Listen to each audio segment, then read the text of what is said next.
তোমরা কি জানো হাওড়াতে এমন একটি শিব মন্দির রয়েছে যেখানে একসঙ্গে দ্বাদশ জ্যোতির্লিঙ্গের প্রতিরূপ দর্শন করা যায়, আর এখানে রয়েছে প্রায় 51 ফুটের পঞ্চমুখী মহাদেবের এক বিশাল মূর্তি। তো আজ চলো দেখি হাওড়ার বিখ্যাত নয়া মন্দির। গঙ্গার তীরে শালকিয়া বাঁধাঘাট এলাকায় অবস্থিত এই মন্দির শুধু ধর্মীয় স্থান নয়, এটি শান্তি আর আধ্যাত্মিকতার এক অপূর্ব কেন্দ্র।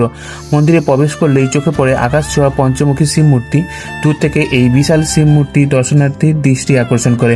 মন্দিরের ভিতরে রয়েছে ভারতের দ্বাদশ জ্যোতির্লিঙ্গের প্রতিরূপ। অনেক ভক্তের বিশ্বাস এখানে একসঙ্গে এই প্রতিরূপগুলি দর্শন করা এক বিশেষ আধ্যাত্মিক অভিজ্ঞতা। তবে এই জায়গার সব থেকে মনোমুগ্ধকর সময় হলো সন্ধ্যা। গঙ্গার তীরে যখন আরতি শুরু হয়, শঙ্খধ্বনি, ঘণ্টার শব্দ আর প্রদীপের আলোয় পুরো পরিবেশ এক অন্যরকম অনুভূতি তৈরি করে।